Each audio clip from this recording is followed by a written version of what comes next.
Index पे आते हैं। फ्यूचर वाली प्लेट जो आपने कल दिखाई थी निफ्टी के फ्यूचर्स और बैंक निफ्टी के फ्यूचर्स, एक बार पहले वो देख लेते हैं और उसके बाद फिर प्रशांत जी से बातचीत करेंगे। पहले बैंक निफ्टी के मैं दिखाऊंगा, निफ्टी फ्यूचर्स दोनों की प्लेट आ जाएगी। कल तो शॉर्ट कवरिंग थी, लेकिन आज अगर आप निफ्टी में चेक करें तो 86 पॉइंट का प्रीमियम, 4 पॉइंट का ओपन इंटरेस्ट, 4% का, और प्राइस में कुछ खास एक्शन नहीं है। या बैंक निफ्टी देख पा रहे हैं 3% का open interest addition, premium 250 point का, बट प्राइस एक्शन नहीं है। तो जो तीन चीज़ें होती हैं, प्रीमियम, ओपन इंटरेस्ट और प्राइस एक्शन, इसमें से एक चीज़ विलुप्त है, वो है प्राइस एक्शन।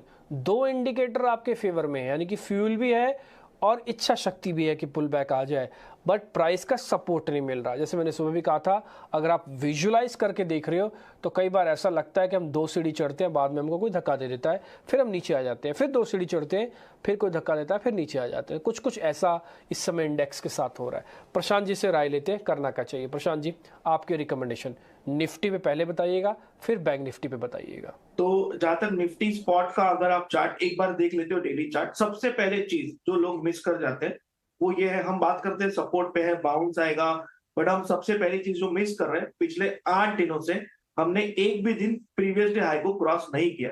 ये क्या कह रहा है कि हम एक बहुत स्ट्रांग बेयर ग्रिप में हैं। तो आप बाउंस के लिए ट्रेड मत कीजिए, आप वेट कीजिए कि रैली आए। अगर आप लॉन्ग हो तो आपको एग्जिट मिलेगी, वरना आपके लिए एक बहुत बेहतरीन शॉर्ट अपॉर्चुनिटी मिलेगी। तो सबसे पहली चीज आपको चार्ट में सारे इंडिकेटर हटा के ये दिखनी होगी कि प्रीवियस डे हाई हम क्रॉस कर ही नहीं पाए, तो निफ्टी बहुत वीक है। अहम लेवल्स क्या होंगे, अब हम मार्च फ्यूचर्स के हिसाब से बात करेंगे, क्योंकि ट्रेडिंग जो होगी वो फ्यूचर्स में होगी। कल जो लो बना हुआ था वो था 17,390, इसके बिल्कुल थोड़ा नीचे, यानी 17,375, 17,375। ये मेक और ब्रेक लेवल है निफ्टी के लिए। आप अगर इसको ब्रेक कर देते हो तो मुझे लग रहा है क्लोजिंग बेसिस पे आप सीधा नोज डाइव करोगे 17,150 से लेके 17,200, और वहां से फाइनली मुझे लग रहा है कि हम शायद 17,050 तक भी जाए। तो फिलहाल अगर किसी के पास भी पोजीशन लॉन्ग मेरे हिसाब से इस मार्केट में होनी नहीं चाहिए, क्योंकि हम प्रीवियस डे हाई क्रॉस नहीं कर रहे, तो लॉन्ग तो बनता ही नहीं है।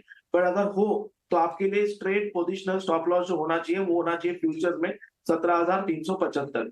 मैं किसी भी रैली को खरीदना नहीं चाहूंगा, इनफैक्ट कोई रैली मिल जाए और मुझे जो डेली चार्ट पे गैप है वहां पे अपॉर्चुनिटी दिख जाए तो मैं शॉर्ट करना चाहूंगा। जैसे कि अगर मैं अभी की बात करूं तो करीबन 17,560 से लेके 70, यानी हम 17,600 मान के चलेंगे।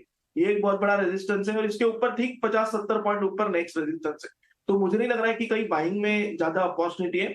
आप अगर पुल बैक ट्रेड करना चाहते हो तो इंट्राडे बेसिस पे करो, ओवरनाइट मत करो, क्योंकि जैसे मैंने कहा, अगर हम स्पॉट में प्रीवियस डे आए एक भी दिन नहीं क्रॉस कर रहे तो इसका मतलब है कि बिल्कुल भी बुल्स में पावर नहीं है, हर रैली बेची जा रही है। तो निफ्टी में मेरी क्लियर राय, जैसे मैंने पिछले शुक्रवार मंगलवार को हम जब मिले थे तभी दोनों ही इंडाइसेस पे शॉर्ट दिए थे।